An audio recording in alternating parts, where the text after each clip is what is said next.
Shalom, selamat pagi Bapak Ibu Saudara sekalian. Selamat kita berjumpa kembali dalam acara Renungan SOS. Puji Tuhan, mengawali dari renungan ini kita satu di dalam doa. Bapa di surga, kami mengucap syukur pagi yang indah ini kembali. Engkau boleh bangunkan kami dari petiduran kami yang nyenyak. Kami boleh menikmati hari yang baru, menghirup udara yang segar. Terima kasih Bapak. Bapak, sebelum kami mengawali seluruh aktivitas kami sepanjang hari ini, kami akan mendengarkan renungan kebenaran firman-Mu yang akan menjadi pedoman bagi kehidupan kami di sepanjang hari ini.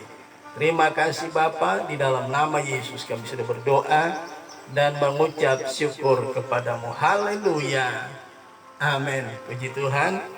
Nah, saudaraku, ya, kita masih tetap pada perenungan kita ya dengan judul orang gereja Tuhan harus dilengkapi dengan ketujuh roh Allah ya.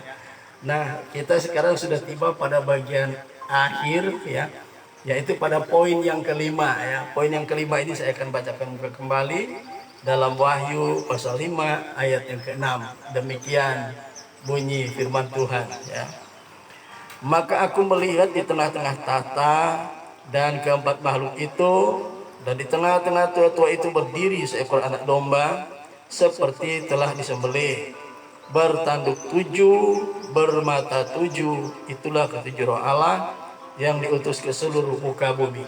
Nah, bagian yang kelima ini subtemanya adalah ketujuh roh Allah. Nah, saudaraku, di dalam Wahyu pasal 4 ayat yang kelima juga dikatakan, di sini saya akan bacakan ya. Kalau Wahyu pasal 5 ayat yang ke-6 berbicara tentang ketujuh roh Allah ya. Wahyu pasal 4 ayat 5 berbunyi sebagai berikut, dan dari tahta itu keluar kilat dan bunyi guruh yang menderu ya. Dan 7 obor menyala-nyala di hadapan tahta itu. Itulah ketujuh roh Allah ya. Jadi ketujuh roh Allah itu juga di dalam Wahyu 4 ayat 5 dikatakan, itulah ketujuh obor yang keluar dari tahta Allah. Kita tahu ya, sama-sama ayat-ayat ini ditulis oleh Yohanes di Pulau Patmos. Nah saudaraku, timbul tanda tanya, benarkah roh Allah ada 7? Nah saudaraku, kalau kita membaca kitab Wahyu, kita harus berhati-hati ya. Kenapa? Sebab kitab Wahyu itu ada banyak simbol-simbol atau lambang-lambang ya, dan ada juga bermakna literal ya. Nah, itu sebabnya kalau kita mempelajari kitab Wahyu harus berhati-hati ya. Sebab ada yang harus ditafsir, bukan ditafsir tapi harus diaplikasikan secara literal, tetapi ada yang perlu ditafsir. Misalnya simbol-simbol ya, lambang-lambang itu punya makna semua Saudara ya. Kalau tidak punya makna tidak mungkin ya. Mana mungkin roh Allah itu ada 7. Nah, ini ya orang bisa bingung kan. Nah, kemarin sempat ada seseorang yang berkomentar, wah baru tahu saya kalau roh Allah itu ada 7. Nah, berarti kemungkinan ya, orang yang memberikan komentar ini dia membaca, memaknainya secara literal ya. Tapi mari kita lihat pagi yang indah ini supaya kita jelas ya.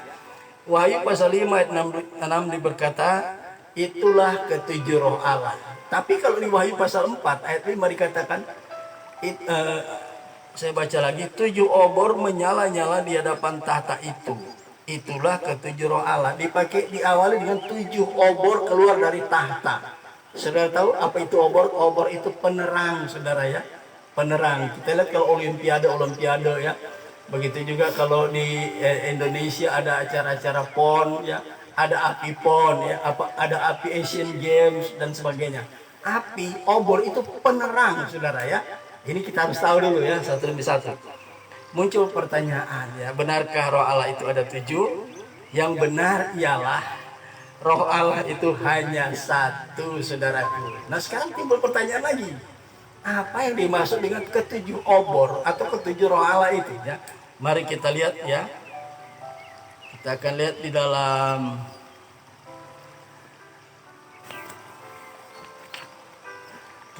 lihat di dalam Yesaya pasal yang ke-11 ya. Yesaya pasal yang ke-11. Apa yang ditulis oleh Rasul Yohanes di Pulau Patmos ya, itu sama dengan maknanya atau sebelumnya sudah dinubuatkan oleh Rasul Yohanes, ya, Nabi saya, maksud saya, ya. Jadi ada nubuatan yang dinubuatkan oleh Nabi saya 700 tahun, ya, Anno Domini, ya, sebelum before Christ, sebelum Kristus, ya. Nubuatan apakah itu? Di sini lembaga Alkitab memberikan judul bacaan Raja Damai yang akan datang. Jadi waktu dia sampaikan ini itu belum terjadi. Ini baru bersifat nubuat, ya, perhatikan.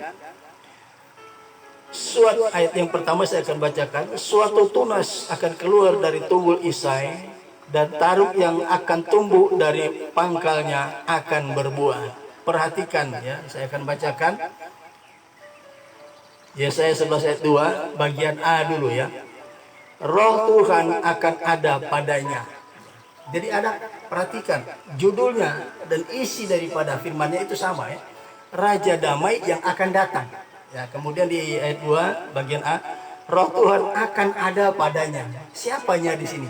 Ya, di sini adalah yang dikatakan oleh ayat yang pertama. Suatu tunas akan muncul, ya. Suatu tunas akan keluar dari tunggul Isai, ya. Tunggul Isai. Isai ini adalah ayahnya Daud, ya. Jadi suatu tunas artinya keturunan dari Daud, ya. Daud itu adalah anaknya Isai, ya. Sedangkan sang tunas ini adalah keturunan daripada Daud. Nah, ini Roh Tuhan akan ada padanya. Roh Tuhan yang dimaksud di sini, ya. Roh Tuhan yang dimaksud di sini adalah pribadi dari Sang Yahweh, ya, atau Tuhan pencipta alam semesta ini, ya. Jadi kata Tuhan itu semuanya huruf besar, huruf kapital. Ini merujuk kepada Tuhan sang pencipta alam semesta ini atau Yahweh. Nah, saudaraku, pada waktu Yesus dilahirkan ke dalam dunia ini, ya, perhatikan ada dua pribadi di dalam diri Yesus, ya. Satu, pribadi Yesus itu sendiri yang adalah keturunan Daud, ya. Saya minta dulu Matius pasal 1 ayat yang pertama, kita akan lihat Matius pasal 1 ayat yang pertama, ya. Matius pasal 1 ayat yang pertama berkata, ya, inilah silsilah Yesus Kristus. Anak siapa, saudara? Anak Daud, ya, dan seterusnya dan seterusnya. Jadi Yesaya pasal 11 ayat pertama, sang tunas akan keluar dari tunggul Isai, ya, artinya sang tunas ini merujuk kepada pribadi Yesus ketika dia lahir di Bethlehem, ya, akan keluar dari tunggul Isai. Nah, Isai ini adalah orang tuanya Daud. Nah, Matius 1 memberikan klarifikasi. Ini adalah silsilah Yesus Kristus, anak Daud, anak Abraham, seterusnya, ya. Yesus Kristus adalah keturunan Daud, saudara, ya. Nah, ayat yang kedua Yesaya 11 ayat yang kedua bagian A berkata, Roh Tuhan akan ada padanya. Nya ini adalah sang tunas atau Yesus. Kata Tuhan ini ditulis huruf kapital semua, huruf besar. Ini merujuk kepada Sang Yahweh, ya, Allah yang transenden, yang maha kuasa, yang maha sempurna itu, ya. Pada waktu kelahiran Yesus, pada saat yang sama, sejak malaikat Gabriel menyatakan kepada Maria bahwa engkau akan mengandung dan akan mengandung oleh Roh Kudus. Pada saat yang sama, Raja di atas segala raja, ya, Yahweh pencipta alam semesta ini, Allah yang transenden, perhatikan, Allah yang transenden berkenosis, ya. Di dalam Filipi 2 Paulus berkata, walaupun dalam rupa Allah ia mengosongkan diri, ya, bahkan menjadi serupa dengan manusia dan mati secara mengerikan, ya, mati secara terhina, ya. Nah, dia mengosongkan diri, Allah yang Yahweh yang maha sempurna, ya, yang tidak terhampiri, ya. Dia bersemayam di dalam tempat yang tidak terhampiri, terang yang tidak terhampiri, bahwa dia tidak takluk kepada maut, tidak bisa mati. Pada saat Yesus lahir, dia berkenosis, mengosongkan diri dan berinkarnasi, ya. Allah yang tidak kelihatan itu menyatakan diri dalam rupa manusia, saudara, di dalam diri Yesus. Jadi pada waktu kelahiran Yesus, Yesus itu adalah anak manusia yang dilahirkan oleh Maria. Manusia Yesus sepenuhnya ini adalah perantara yang telah ditetapkan Allah di masa kekekalan, ya. 2 Petrus 1 ya, ayat 20 di sana dikatakan, Iya ya, kita lihat di 2 Petrus pasal yang pertama ayat 20 ya. 2 Petrus pasal yang pertama, siapa Yesus ini ya? Di dalam diri Yesus ada dua pribadi yang menyatu tadi, tapi tidak berbaur, saudara ya.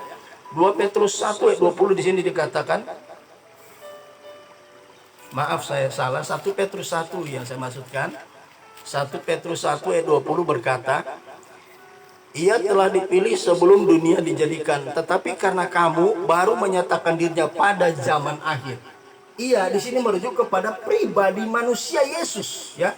Mari kita lihat lagi apa yang dikatakan oleh Paulus kepada Timotius. 1 Timotius pasal yang kedua ya. 1 Timotius pasal yang kedua.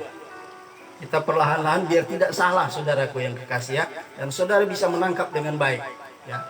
1 Timotius 2 ayat 5 berkata demikian. Karena Allah itu esa, dan esa pula dia yang menjadi pengantara antara Allah dan manusia, yaitu manusia Kristus Yesus. Jadi sebenarnya di masa kekekalan Yesus sebagai pribadi manusia yang sepenuhnya itu yang akan menjadi perantara antara Allah dan manusia untuk memperdamaikan dosa untuk memperdamaikan manusia yang berdosa dengan Allah. Maka Yesus di masa kekekalan sudah ditetapkan oleh Allah akan menjadi perantara ya, untuk memperdamaikan Allah dengan manusia. Sebab ketika Adam jatuh ke dalam dosa, semua manusia menjadi musuhnya Allah ya. Dan apa yang terjadi pada waktu, jadi saya katakan ya, pada waktu Yesus lahir ke dalam dunia, pada saat yang sama Allah yang maha tinggi, yang maha mulia, maha sempurna berkenosis, mengosongkan diri ya. Allah yang tidak terlihat secara kasat mata menyatakan diri dalam rupa manusia di dalam diri pribadi Yesus sang manusia ya. Ini perhatikan, sejak di dalam kandungan Yesus itu sudah ada Roh Kudus, sudah ada Roh Tuhan ya. 2 Korintus 3:17, sebab Tuhan adalah Roh ya. Perhatikan, sebab Tuhan adalah Roh. Begitu juga dengan Yesus katakan di dalam Yohanes pasal 4 ayat 23 dan 24 ya. Sudah tiba saatnya ya, Bapa mencari penyembah-penyembah yang benar, dan sudah tibanya bahkan sekarang saatnya, yaitu apa? Bapa mencari penyembah-penyembah yang benar, yang menyembah Bapa di dalam roh. Yesus berkata ayat 24, sebab Allah itu roh. Jadi barang siapa menyembah Bapa, ia harus menyembah Bapa, Allah, menyembah Dia di dalam roh dan kebenaran. Tuhan yang adalah roh ada di dalam Yesus ya. Dia yang tidak nampak secara kasat mata menyatakan diri dalam rupa manusia di dalam pribadi Yesus. Jadi ketika Yesus lahir, dia sudah ada Roh Tuhan ya. Saudara, aplikasinya juga begitu. Setiap orang percaya ya, saudara dan saya, begitu kita percaya Yesus, saat itu Galatia 4 ayat 6, Roh Kudus masuk di dalam hati kita, ada Roh Tuhan ya. Jadi yang pertama adalah Yesus atau anak domba itu ada Roh Tuhan di dalamnya ya. Puji Tuhan. Nah, kita lihat di dalam 2 Korintus 3 ayat yang ke-17. 2 Korintus 3 ayatnya yang ke-17. Biar kita yakin ya apa bunyi dari ayat itu ya. 2 Korintus 3 ayat 17, sebab Tuhan adalah roh, dan di mana ada roh Allah, di situ ada kemerdekaan. Bagian ayat ini jelas sekali berkata, sebab Tuhan adalah roh. Jadi ya, ketujuh roh Allah yang pertama adalah di dalam diri Yesus ada roh Tuhan, ada inkarnasi Tuhan di dalam diri Yesus. Begitu juga ketika kita percaya kepada Tuhan, kita memiliki roh Tuhan ya. Itu yang pertama ya. Jadi ungkapan yang berkata roh Tuhan akan ada padanya, yaitu Bapa di sorga menyatakan diri dalam rupa manusia di dalam diri manusia Yesus Kristus. Puji Tuhan. Kemudian dikatakan ya, kita akan baca. Kemudian itu roh Tuhan, itu roh yang pertama ya, katanya huruf besar ya. Kata roh Tuhan itu huruf besar, akan ada padanya ya. Kemudian yang kedua adalah, jadi kita buka di Yesaya 11 tadi ya, biar kita bisa memahami dengan baik yang dimaksud dengan ketujuh roh Allah ya. Yesaya pasal 11 ayat yang kedua, kita akan lihat.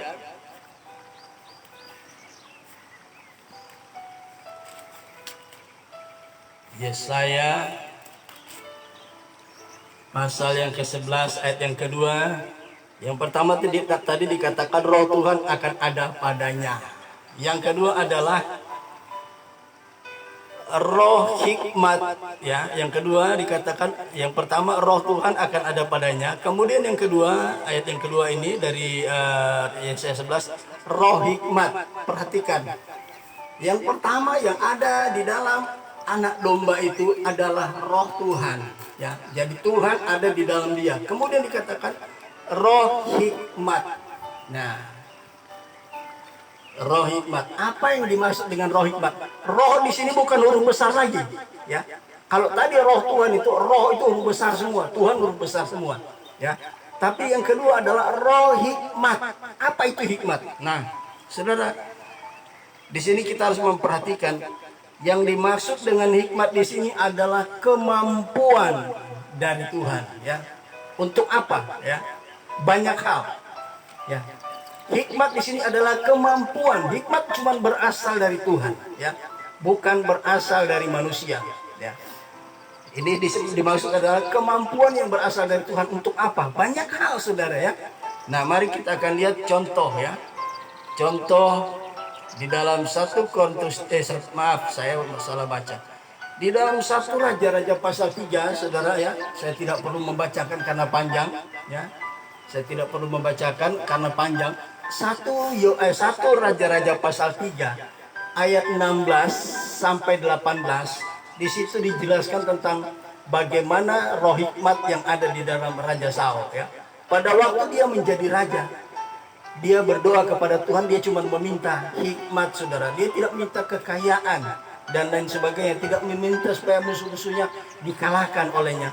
Tapi apa yang terjadi, ya? Sebentar saya akan bacakan, ya. Saya mau jelaskan dulu. Di situ dikatakan Tuhan memberikan kepadanya hikmat, ya. Hikmat itu adalah kemampuan yang Allah anugerahkan untuk apa? Banyak hal. Mari kita baca ayat 13, ayat 16 sampai 28, ya. Tapi saya tidak akan membaca secara keseluruhan. Di sini diceritakan, ya.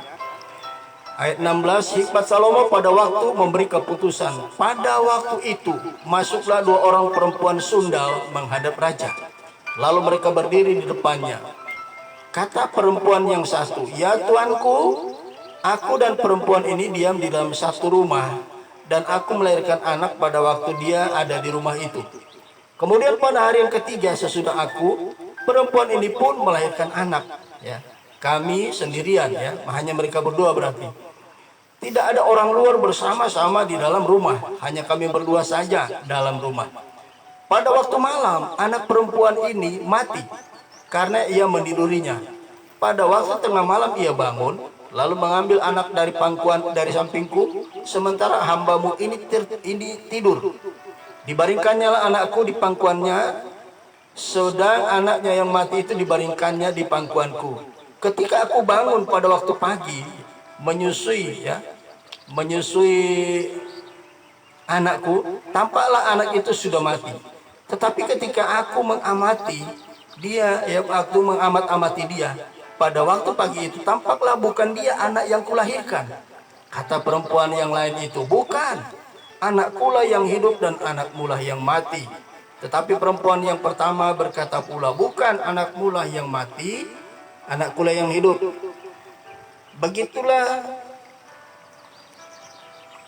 Begitulah mereka bertengkar di depan raja. Nah, saudaraku, dalam cerita ini dia diceritakan ada 2 perempuan sundal yang tinggal dalam satu rumah, ya. Yang pertama anaknya itu dia melahirkan, ya. 3 hari kemudian perempuan sundal yang satu melahirkan juga, berbeda 3 hari. Tetapi pada satu malam, ya, di situ dijelaskan pada suatu malam, ya, saudaraku, apa yang terjadi? Pada suatu malam, salah satu perempuan sundal, ya, yang pertama itu anaknya itu mati, saudaraku yang kekasih, ya. Apa yang terjadi? Setelah anaknya mati ditukar dengan perempuan sundal yang satu yang anaknya hidup. Tapi pada waktu pagi hari dia mau menyusui anaknya, dia lihat loh, ini kok anaknya diam, ternyata sudah mati. Tapi dia sangat teliti, ya ini perempuan yang satu, bahwa itu bukan anaknya itu ditukar oleh perempuan Sundal yang satu yang anaknya sudah mati itu. Dan apa yang saudara terjadi? Mereka berantem, tidak ada ujung pangkalnya, tidak ketemu jalan keluar, dan mereka menghadap Raja Salomo. Dan pada waktu mereka menghadap Raja Salomo, kita baca lagi, teruskan bacaan tadi ya. Apa yang terjadi saudaraku ya? Kita lihat dari ayat yang ke-20, ayat yang ke-23. Lalu berkatalah raja, yang seorang berkata anak mula yang hidup ini dan anak mula yang mati. Yang lain berkata bukan, anak mula yang mati dan anak mula yang hidup. Sesudah itu raja berkata, ambilkan aku pedang. Lalu dibawalah pedang kepada raja. Kata raja, penggalah anak yang hidup itu menjadi dua, dan berikanlah setengah kepada yang satu dan yang setengah lagi kepada yang lain. Maka kata perempuan yang empunya anak yang hidup itu kepada raja, sebab timbullah belas kasihannya terhadap anaknya itu. Katanya, ya tuanku, berikanlah kepadanya bayi yang hidup itu, janganlah sekali-kali membunuh dia. Tetapi yang lain berkata, supaya jangan untuk aku ataupun untukmu penggalah. Tetapi raja menjawab katanya, berikanlah kepadanya bayi yang hidup itu, jangan sekali-sekali membunuh dia, dia itulah ibunya. Ketika seluruh orang Israel mendengar keputusan hukum yang diberikan raja, maka takutlah mereka kepada raja, sebab mereka melihat bahwa hikmat daripada Allah ada di dalam hatinya untuk melakukan keadilan. Saudaraku, akhirnya ya, kedua perempuan ini tidak perempuan yang anaknya mati ini tidak mendapatkan bagiannya karena anaknya memang mati. Dan hikmat yang daripada Tuhan menunjukkan bahwa ibu yang mengatakan jangan penggal anak itu, itulah ibu yang sejati dari anak atau bayi yang sedang mereka perebutkan. Apa maksudnya di sini? Ya. Di sini menyatakan bahwa saudaraku, ya, hikmat itu memberikan kemampuan untuk membedakan mana yang benar, mana yang salah. Ya. Jadi hikmat itu memberikan kemampuan untuk membedakan. Ya. Ini, ya. Jadi hikmat adalah kemampuan yang dari Tuhan untuk membedakan. Itu satu contoh yang pertama. Kemudian contoh yang kedua kita akan lihat, ya. Contoh yang kedua, Lukas pasal 2 ayat 41 sampai ayat 47, ya. Saya akan bacakan demikian. Yesus pada umur 12 tahun di dalam bait Allah, ya. Ayat 41 demikian bunyi firman Tuhan. Tiap-tiap tahun orang tua Yesus pergi ke Yerusalem pada hari raya Paskah. Ketika Yesus telah berumur 12 tahun, pergilah mereka ke Yerusalem seperti yang lazim pada hari raya itu. Sehabis hari-hari perayaan itu, ketika mereka berjalan pulang, tinggallah Yesus di Yerusalem tanpa diketahui orang tuanya.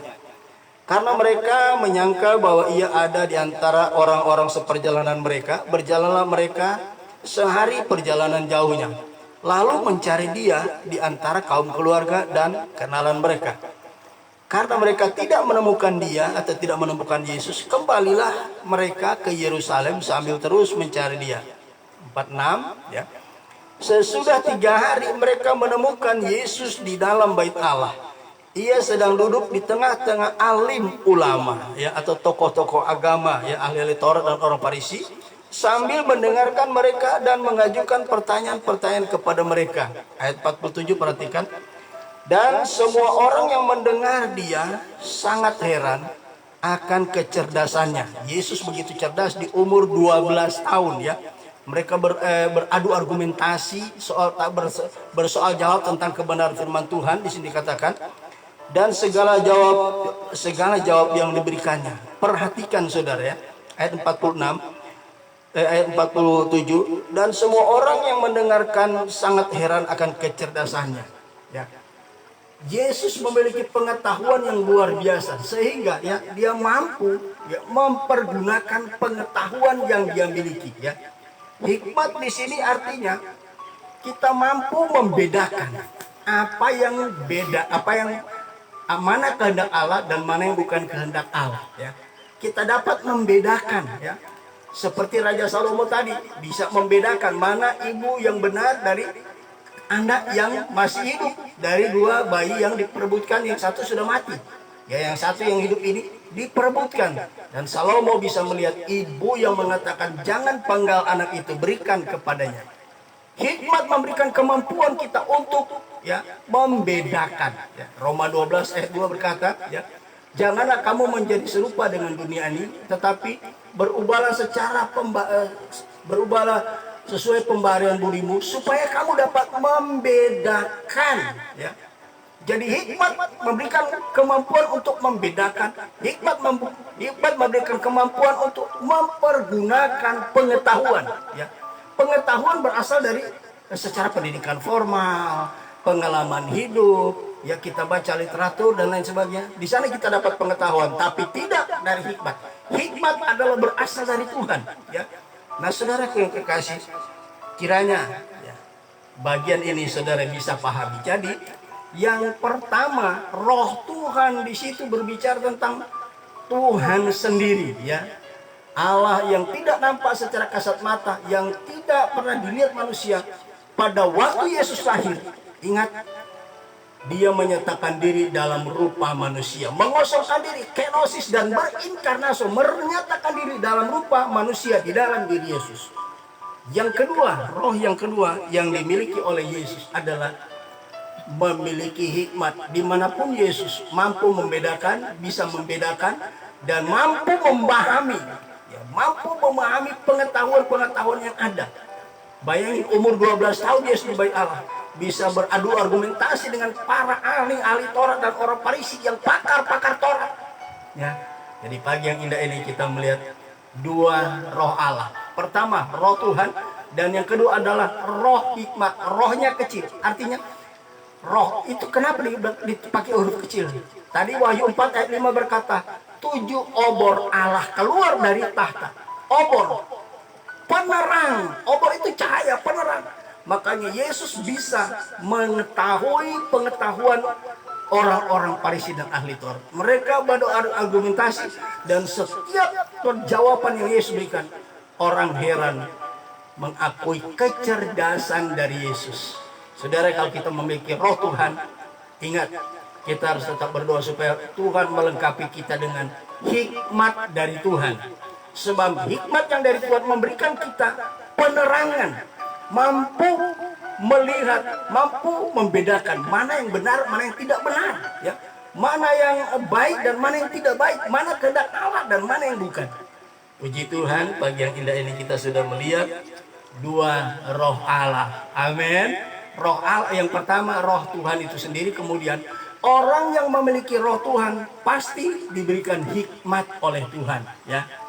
Kiranya renungan kita pagi yang indah ini bisa kita pahami, dan saya percaya Roh Kudus akan menerangkan lebih dalam lagi di dalam kehidupan kita. Puji Tuhan.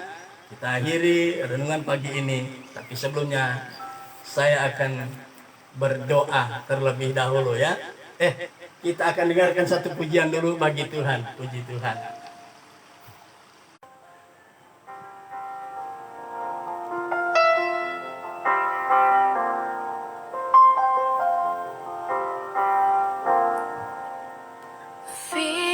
Firman-Mu pelita bagi kakiku, terang bagi jalanku.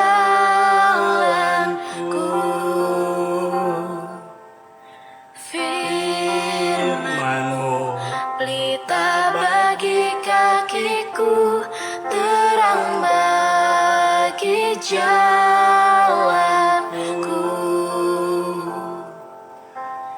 Waktuku bimbang dan hilang jalanku, tetaplah Kau di sisiku,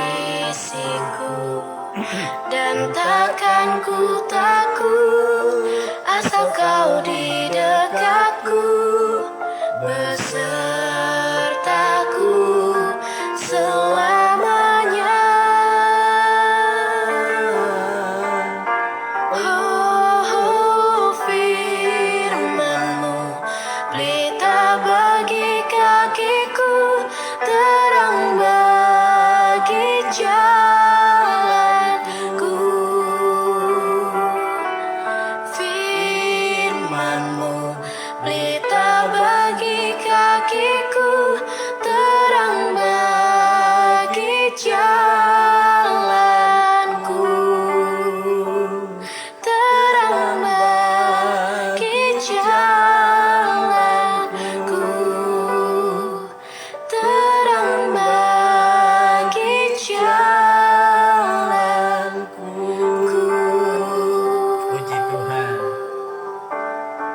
Kita satu di dalam doa.